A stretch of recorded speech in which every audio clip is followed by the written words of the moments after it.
I'm here with Peterborough local luminary photographer Samantha Moss of Mossworks. How you do, Sam? I'm really good. How you doing? I'm doing all right. So, I I said that I do not write down questions for interviews with people, but I for this special occasion I did write one down, and Oh, I would like to get it right out the way before we started. Would you go rather fight 10 duck-sized horses or one horse-sized duck? ahead. um, I think I would rather take the 10 duck-sized horses, only because I think one giant duck would be terrifying. They would do that thing that swans do Oh where yeah. they beat their wings really Mhm. fast, and I feel like one giant duck would be more dangerous than a whole bunch of little horses. Oh Because yeah. they're not very dexterous horses, right? Like they really just have the size going for them as like a defense mechanism, I think, right? Yeah. Oh How yeah. about you? Of course, I'll take the 10 duck-sized horses. I'll take the 10 duck-sized horses any day. Yeah, which brings me to your point about swans is brings me to That's a great segue. oh, you'll get this a lot. You'll get this a lot. Mhm. There's a really good band called Swans that I would recommend to everyone, including you. They have an album in 2014 called "To Be Kind," which I consider to be one of the best of the decade. Oh, really? What do you like about it? It's 2 hours long to start, and Yeah. they combine elements of no wave and post rock. Oh, cool. I haven't heard of them. I'll have to check it out. Yes, and the lead singer of Swans, Michael Gira, he's actually like the kind of like the head creative director. He Yeah. says that yeah, we base that on the notion that Swan looks real nice, but they are fucking dicks. They are. They're total dicks. No, right? Out of curiosity, how do you find your music? Because you seem like really immersed in it. It's like you have your radio show, but you also seem to have like a really large breadth of knowledge for music. So how do you find your new music?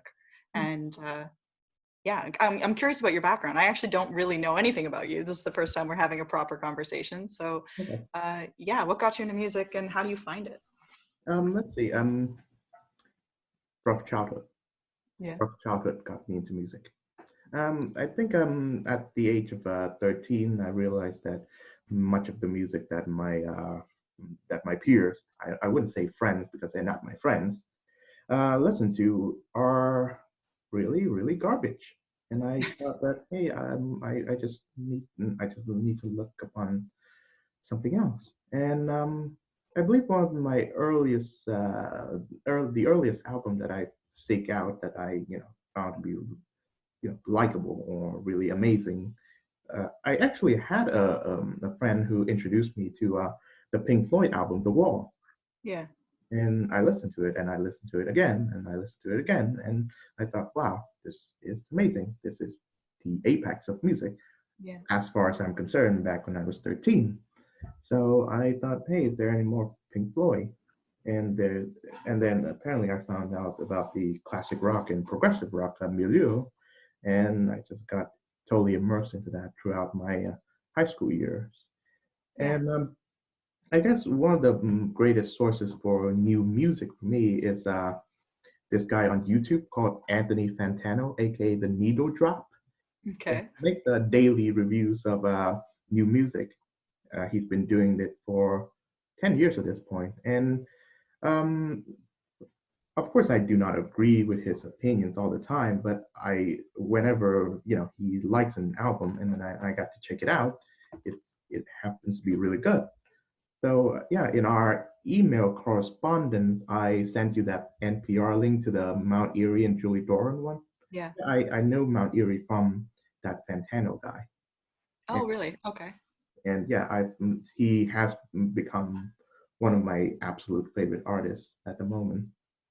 And, I'm gonna need you to like write down a list for me by the end of this interview of music to check out, because I don't think I've heard any of his stuff. Although that being said, I am terrible with names, and every once in a while I'll listen to a song. I'll have somebody tell me about a musician, and I'm like, I haven't heard of them, and then I hear the song, and I've actually heard it at some point without realizing the artist.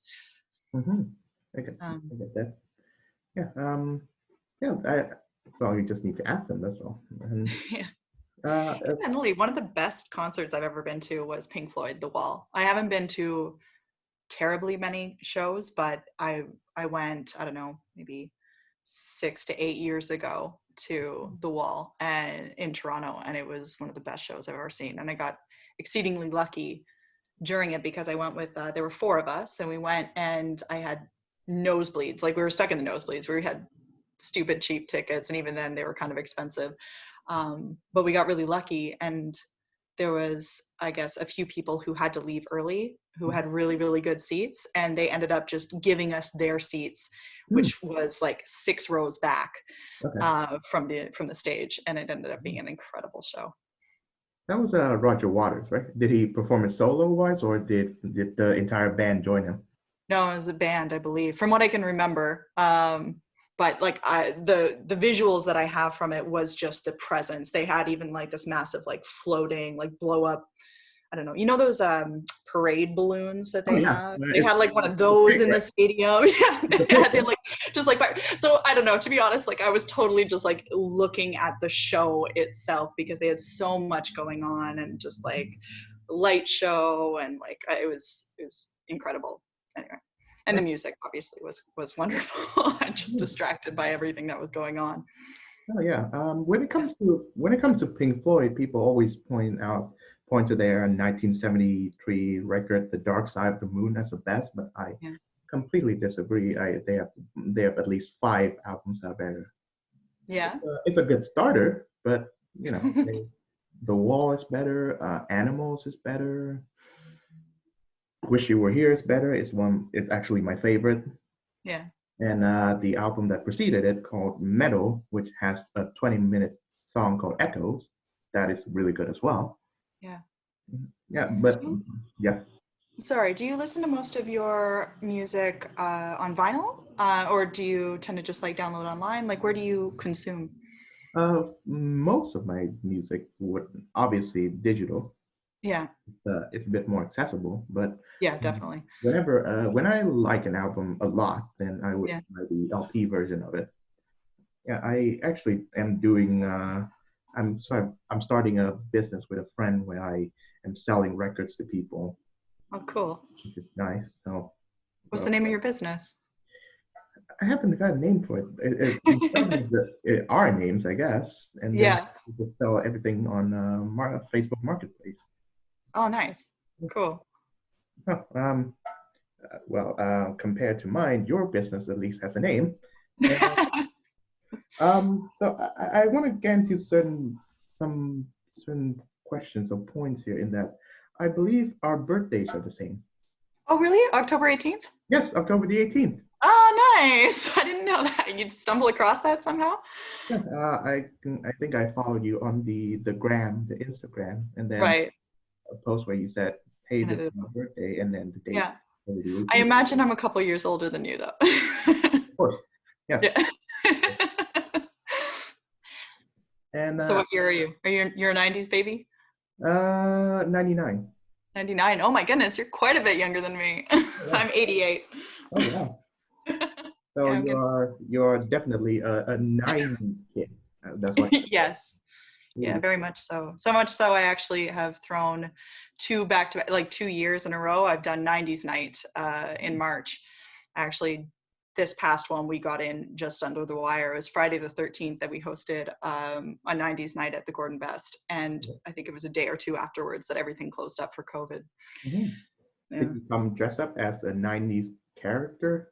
Oh, not necessarily a character, but definitely dressed up in 90s garb. I don't know. I rock a lot of actually, like, I think day to day, a little bit of my outfits and my wear have a bit of a grunge vibe to it. I never really fully got out of the 90s. So yeah, the flannels, the flannel. Yeah. Yeah, I think that might somewhere between the 90s and a Canadian thing though. I feel like flannel is just a staple of our of our wardrobe, of our fashion, if you can call it fashion. So I'm guessing you were aware of the what what they call the boy band wars, and the biggest competitors among them are NSYNC and Backstreet Boys. Backstreet Boys. Yeah, there was definitely a clear divide. Backstreet Boys actually visited Hanoi, my home city, Oh, back in really? 2011. Did you go? Yeah. No, I 2011. didn't. I think my parents listened to the Backstreet Boys quite a bit, actually. Oh yeah. Yeah. I did too, admittedly. But I liked both them and Sync. I don't know, it was catchy, it was poppy, and I was, I don't know, 10 or 11 years old when they were popular. Oh yeah, and it's funny because I later found out that the the what do you call it, the head writer of sorts, Yeah. yeah, the head writer of NSYNC is Bye Bye Bye, and Backstreet Boys is I Want It That Way, is the same guy, and he's Swedish, and he's still Really? writing songs today.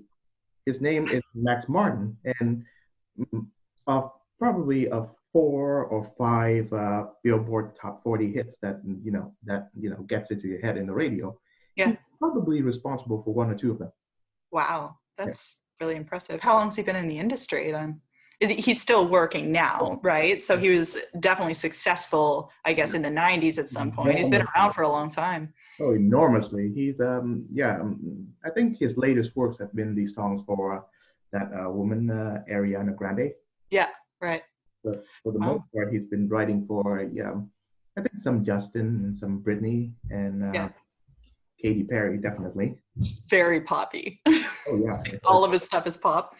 yes, and I'm quite amazed and staggered by how he Swedish has Yeah. found out about like the American pop psyche and infiltrated it and has been like probably manipulating it ever since. Yeah.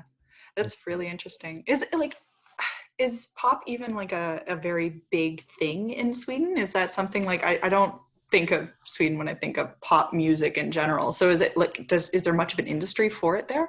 Do you know? There's ABBA and then there's Ace of Base. Oh, okay. Of course. See, that's why I ask you, because I have zero musical knowledge. Okay. Well, yeah, I mean, I have a zero photography knowledge either, or at least very little.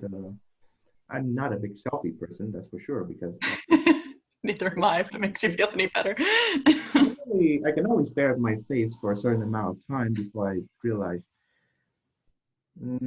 Mm, See, that's me too, though. That's why I went behind the camera. I get to, control the image and be on the safe side of it. okay. So you went to Trent, yes? Yes, that's correct. Like, That's, that's my school as well. So just a second. yeah. This is one of the things I thought upon getting. Uh, Oh, nice. That's a nice scarf, actually. I have one for Trail College, which is my college. oh yeah, Uh, it's mine too. is it? Yeah. Oh, yay! Trail. That's the best one. I'm guessing you know of Michael Lehman. Yes, very much so. He's a good friend of mine, and actually, Michael Lehman was my teacher first, Mhm. and then he was my boss. I worked for Trent for a few years. I worked in their marketing communications department, which is basically what got me started out in photography, and then eventually I moved to Trail. So I worked for Trail, and I did for a year or two their social media, their photography, and yeah, and I attended a lot of events and things like that. Okay. Yeah. I think yeah, there are a couple of good friends I have who are trail affiliated, Yeah. and I used when I was in first year I stayed at Lady Eaton, but then Yeah.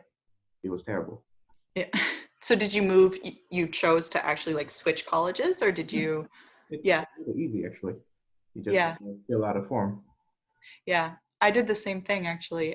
This is before they had uh, Trail as an undergraduate Mhm. uh, college. Originally, it was only the 4 on the main campus, and that Trail was just the graduate college. But I think, what was it, like 3 years ago? Mhm. 3 years ago or so, that they opened it up and they actually got their first round of undergrads come through. Were you in that group?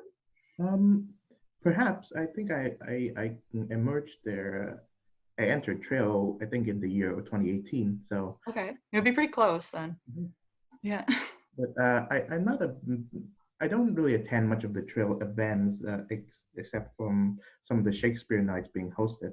Right. And there are several of them, so several of those author readings hosted by Lewis McLeod. Yeah. Lewis is Yeah. a really nice guy. he Yeah. he can teach. Yeah. So yeah, what did you major in when you were at Trent? Media. So I was in the media studies undergrad program, and I loved it. It, like I said, it ended up, I ended up working for Trent and doing a lot. At the time, I was doing more writing and I was doing more social media and marketing and that sort of thing. And that's where I figured my career would be going. Mhm. But while I worked for Trent, I needed to attend all these events for them in order to write for them and to like post it on Twitter and on Instagram and stuff. And so they would give me their camera, and they have a beautiful camera at Trent. And there's just take this, take some photos while you're there. And I don't know, I fell in love with it. Turns out I had a bit of a knack for it. So they started sending me on more photo assignments. Oh, wow. And then I got a bit of an audience for it. Some people ended up seeing my work, and I was able to make my own business from there. That's awesome. Right. Yeah. Oh, by the way, I love your tattoo on your right arm. I think it was the right? Yeah, you got it. Thank you. That's actually by a local artist named Ted Hux. I'm not sure if you've heard of him. Is he the? You should check him out if you haven't. He's remarkably talented, and he's sometimes hard to get into to get work done because he's very sought after, and he actually does work. I know he does like pop-ups like in Vancouver and I think other countries as well. He's very very renowned in the industry.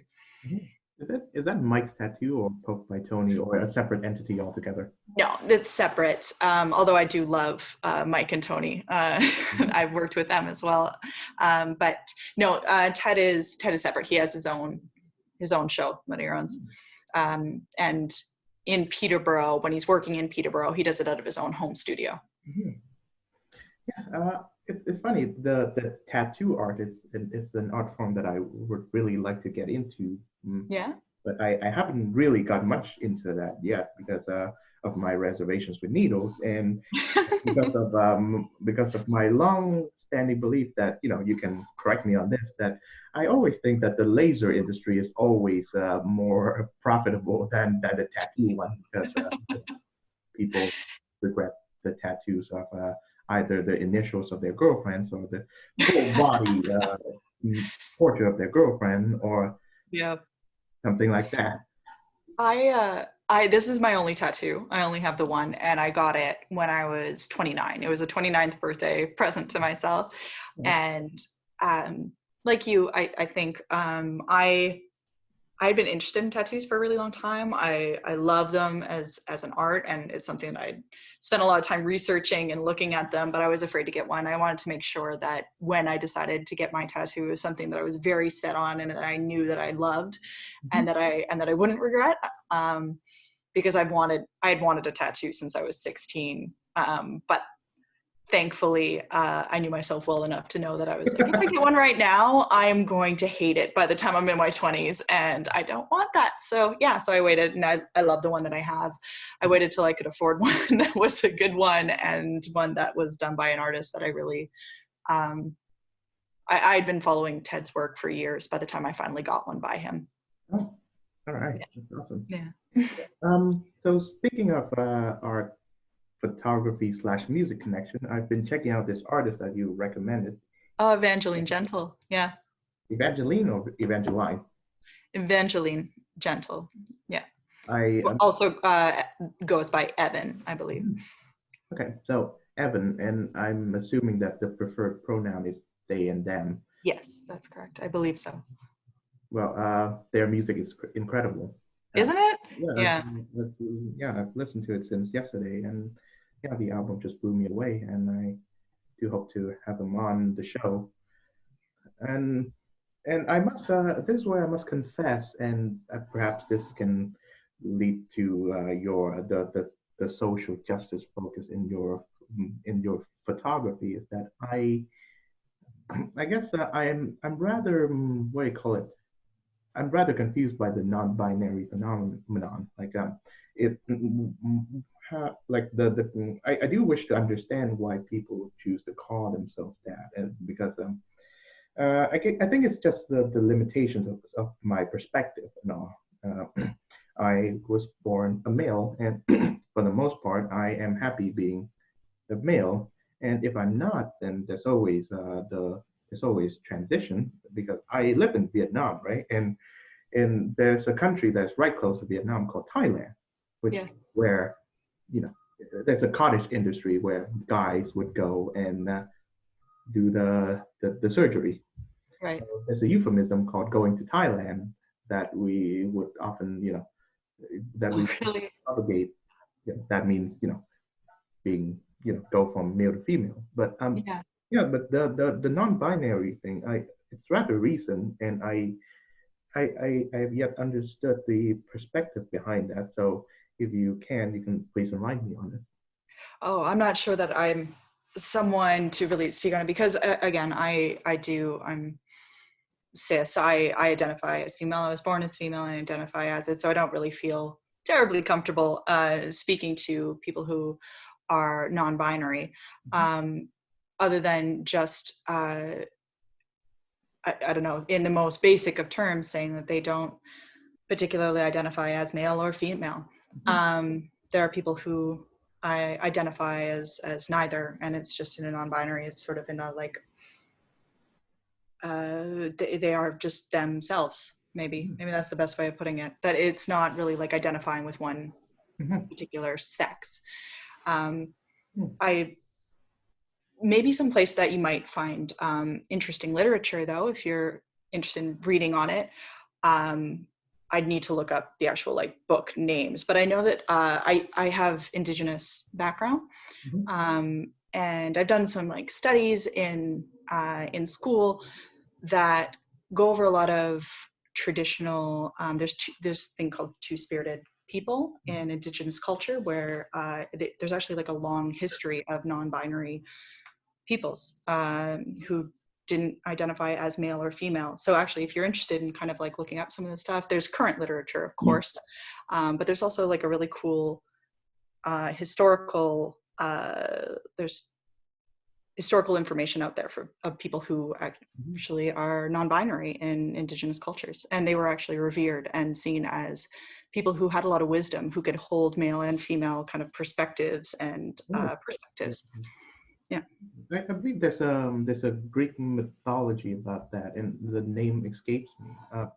But I do know that in in India or South Asia, there's this population of people known as the Hijra, and Yeah.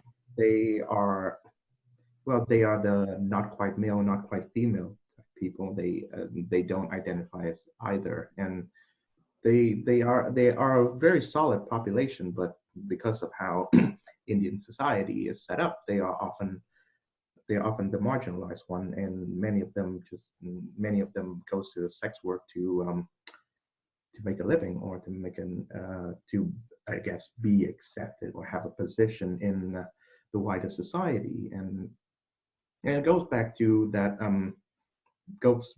time when New York in the 1970s, when many of the sex workers were trans, and and there are those who are intersex, and back in that day they call them hermaphrodites, Mm-hmm. um, and which again brings me to this one really good movie. I'm not sure if it's good by like the great cinema standard, but it's good in a camp way. It's called Glen or Glenda. It's directed by Edward D. Wood Jr. I haven't seen it. It's one of the greatest. It's one of the greatest camp films ever, and it's about the.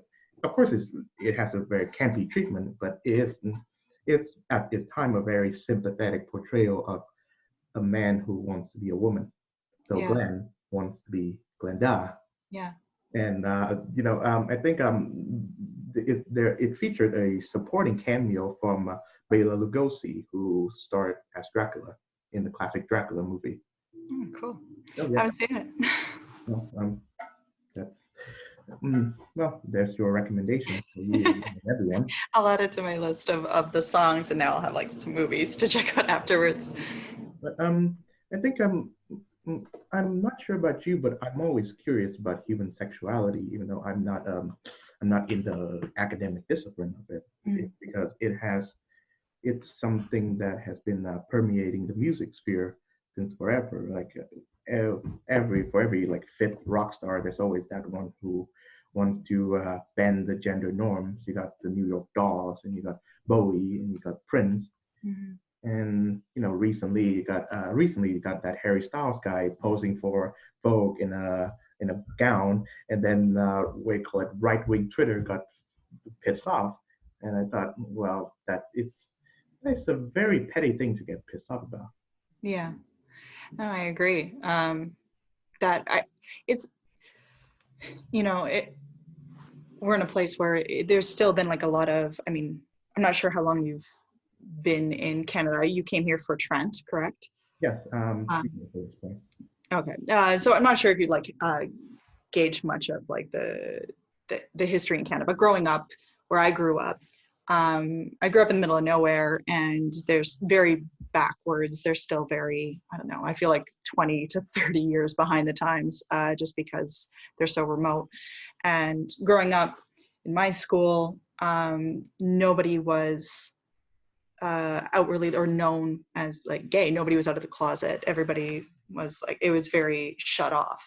Um, so even from the time like growing up in the 90s, where I lived, there's been a big amount of like change and acceptance, but we still have so long to go. We have so far to go. There's still so many, there's so much stigma Mhm. surrounding it, and in even in industries where you'd think it'd be a little bit more accepted, like in the arts. Oh yeah. Yeah. What I find is that you always stigmatize things that you don't understand, and for the most part, there are people who are unwilling to understand what's it like to be, in the other person's shoes and whatnot for a variety of reasons. And we have our version of homophobia right here in Vietnam as well. And I've, I guess I've increasingly speaking out extensively about it since I have a medium to do so. But it's because it's funny because it's far different from the kind that you you experience in Western society because it's largely religion based. Mhm. But in in Vietnam, where the ruling party is a communist, they have this really rigid norms of what it means to be masculine and feminine, Yeah. and gay people and everyone and those of the LGBT plus they defy that norm, and so um, the communist regime they try their best to subvert that. Back in Cuba, there's this guy Fidel Castro who, Yeah. for some reason, in the '60s, every left-wing figure like revered, but Judith Butler came to Oh yeah.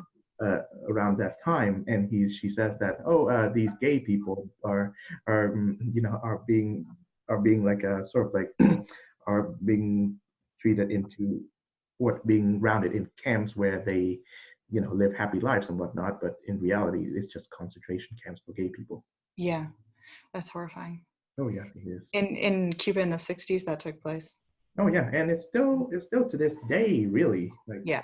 Cuba is still very much homophobic, despite the fact that I kind of like its culture. Yeah. What do you like about the Cuban culture? Out of curiosity in particular. Well, music again. Music.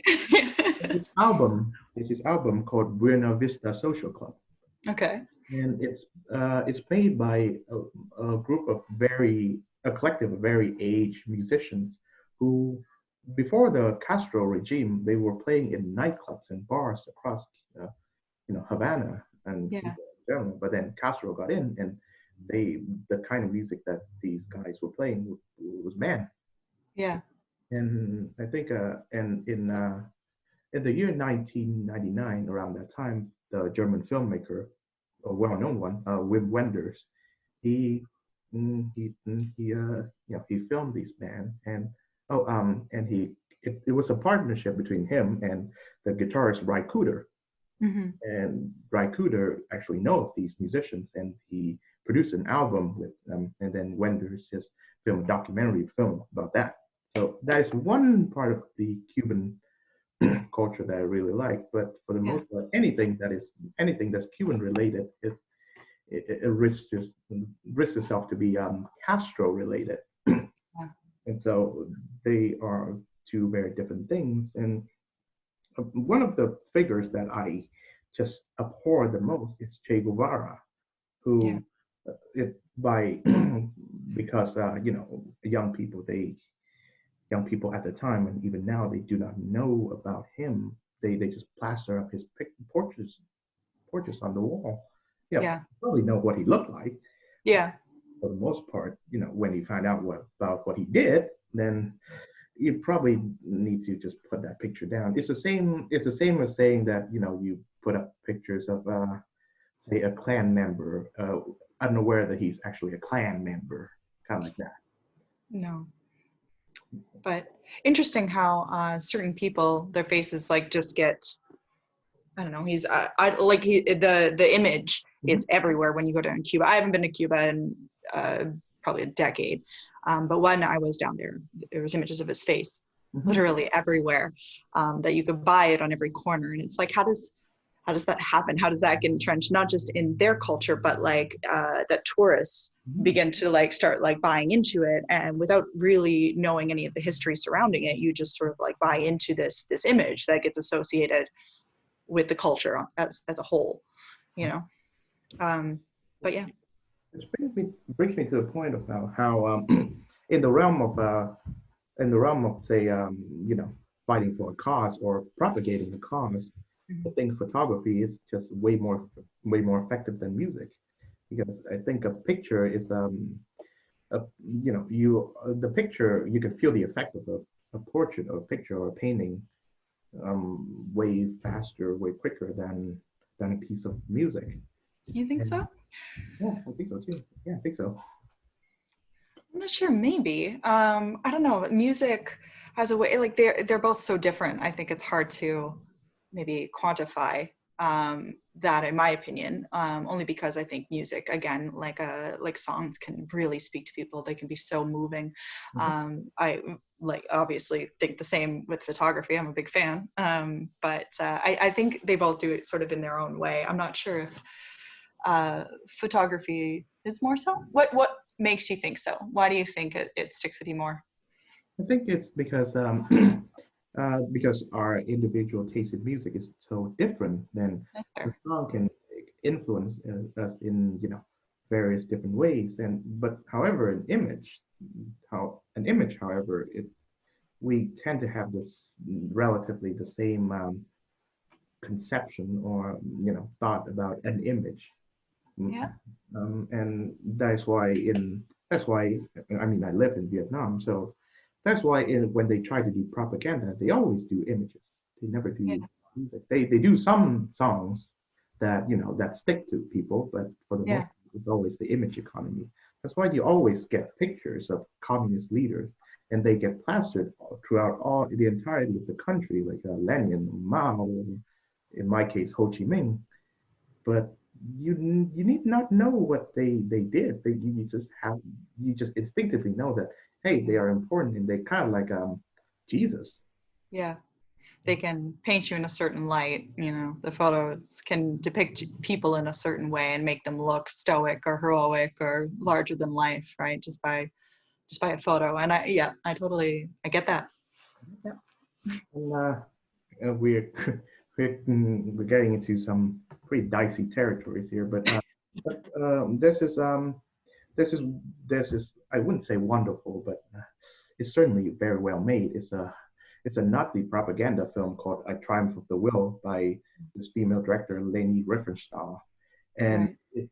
it pain when you watch it, like without knowing anything about, say, the Nazi Germany or the fascists beforehand, you would instinctively somehow be like perversely inspired by their cause or by the speeches of Hitler, mainly because of how she positions the shots to make Yeah. either the army look bigger or Hitler look bigger than he is, or everyone looks more courageous than they actually were.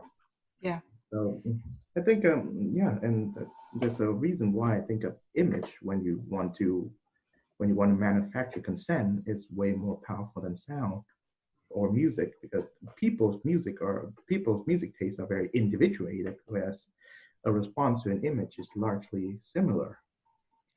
Yeah. Although there's been music lots of music that's been used for like protest, and it can be very compelling in its own right in that way, and bringing people together and rallying people is running a cause. And you're right that like you may not be drawn to a particular beat or this particular song in and of itself, but there's still a lot of music that has come out of war times, that's come out of surrounding either like the people and rallying them, or even like national anthems and like binding people around like that, Mhm. about national pride.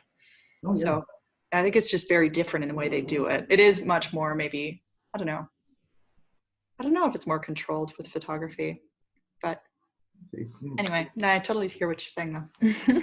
Um, so one of my absolute favorite photographs, and again, this is another music photography connection.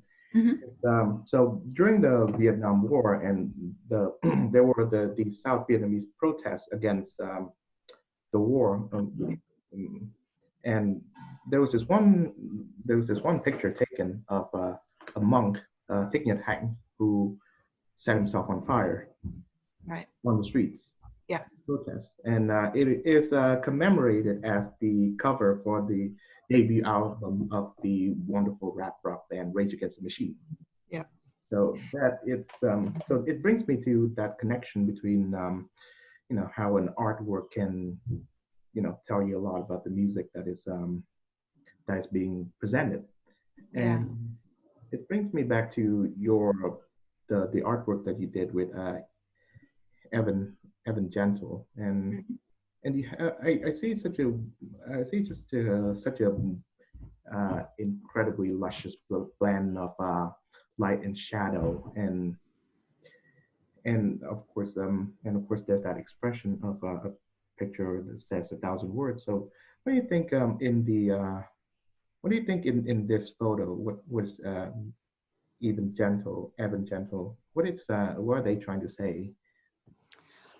Um, the way we prepared for that shoot, Evan had sent me some samples of their music, so I kind of got to listen and have an idea of what the overall vibe was. And we spent a few hours in studio doing a lot of different kinds of shots and kind of going for different things. There were some that were a little lighter than others, but um, the music has like this real nice like bluesy tone to it. So for me, it was as a photographer, I wanted the portrait to be a little bit more maybe like in if you have a like a portrait where the person is maybe like smiling or lit up or playful or silly, it's like it doesn't necessarily read too much into it, whereas in this photo it was more, I kind of wanted it to be a little bit more up for interpretation in what was going on in their face and in their tone and their expression, in that it was a little bit more simple and reserved. um, and it was very like, it wasn't distracting, that the backdrop wasn't distracting from their face and their expression and their tone. So it was very, I don't know, I think I wanted it to be left to interpretation, that I wanted it to be left to just them as they are, and the rest of it was just, I guess, my style in the photograph. Yeah. You happen to know Diane Arbus? I don't think so. She's a wonderful photographer who lived in the 20th century, whose Okay. subjects are people, but they are of they what do you call it? Their body shapes and sizes are not what you would call conventionally beautiful. Oh, And let's check out her work. I sort of liken her I guess her ethos to yours, in that the the photos that you've taken, at least the ones that I've looked at, I would assume that the human subjects being depicted are all very unconventional, not just in their body shape, but their attitudes and ethos, and you Yeah. know even Gentle was one of them, and yourself being another. So yeah, what would be your response to that? I That's honestly, I'd love to see her work, but that's why I like shooting portraits. That's kind of how I ended up getting into this, is that I like working with people one-on-one. You never really know what you're going to get. I'll guide people when I'm working with somebody. It depends on like the shoot that we're doing, of course, but like in general, when I'm working with somebody and taking a portrait, my favorite images are always the ones that are just candid moments that are caught in between when they're ready for the camera and when something happens and they're caught out of it, and I just capture a moment that they are just being very authentically them. They tend to be the best images because nobody else is going to duplicate it, and friends or family or whoever looks at that photo who knows that person will see it and see something familiar, not something posed, not something manufactured. And that's again the beauty of working with people. It's not, I respect people who can take a great landscape photo. I'm not a very good landscape photographer. That they can capture something really beautiful in that moment. uh, but for me, I'm like, if you look at it and you see it, there's no movement to it, there's no like caught in the moment, there's none of that that could be argued because nature moves, but when you're working with a person and to just like capture that moment in time and maybe a look on their face, yeah, I don't know, it's wonderful going through albums and looking through photos from a session with somebody and capturing all these different little things going across their face, and you don't really know what's going through their mind, but it lends itself to interpretation, and I think that there's a lot of fun in that. Gotcha. Well, do you happen to have a favorite album artwork where the cover art is actually a portrait of the artist or whoever? You mean like in music? Oh goodness! See, you're catching me off guard here. This is totally out of my realm of expertise. I don't know that I know that many to pull from. It's a shame because when I was younger, you'd go and you'd buy a CD or something, and you'd actually get to like look at the album art. But when that was a popular thing, I was still pretty young, and the stuff that I was looking at wasn't terribly artistic. It was like boy bands. um, and now it's something that I would like to get back into. And actually like start picking up like vinyl, since it's gotten this resurgence lately and seems to be becoming more popular again. But however, like at this time of my life, really, like all the music I listen to is digital, it's online. I don't actually know what the cover of things look like anymore. I don't have physical hard copies of things, and I don't really spend a lot of time looking at them. I'll look at some videos, but I tend to watch like NPR music videos where they don't really show their album covers. They just, I'll watch live performances, or before COVID, I used to go to shows, but that's how I consume my music. So I don't really know, I'm embarrassed to say, I don't really know what album covers look like these days. I haven't seen many other than the ones I guess I've shot, which is, well, again, still embarrassing to say. I think one that I can think of right now, it's not really a today, but it's not really from today, but well, let's probably go for one today and one from the 70s.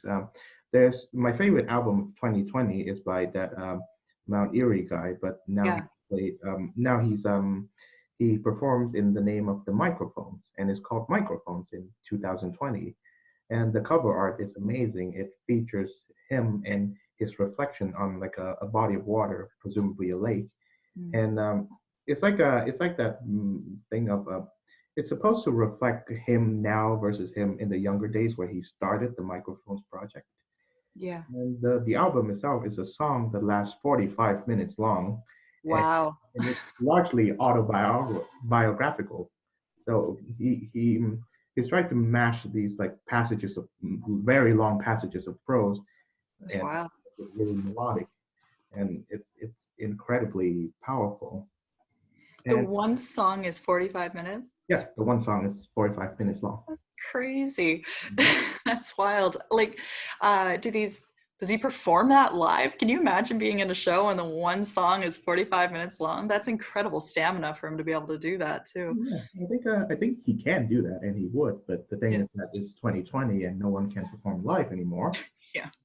So, and another cover art which I really like, which I can come off the top of my head now, is one for Patti Smith's Horses, which was Yeah. taken by Yeah, you mentioned that one.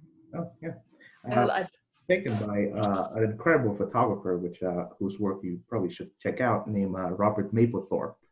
yeah. And him and Patti Smith maintain a very long and deep friendship, which was documented in Patti Smith's 2012, I think, memoir called Just Kids, which I think is one of the best books ever written. Period. Yeah. It's a very moving. It's a very moving description and depiction of a friendship, and it's one that I would recommend to anyone who loves Patti Smith and music and photography and everything in between. Yeah. Yeah. So I would lend you the honors of closing up the show, since as my therapist, whom I paid $2,000 per session, says, "Time's up." What's that? Time's up. Time's up. All done. Well, thank you so much. I appreciate you having me. This has been a lot of fun. All right. All right. It's Samantha Moss, everybody. Thank you very much for having me.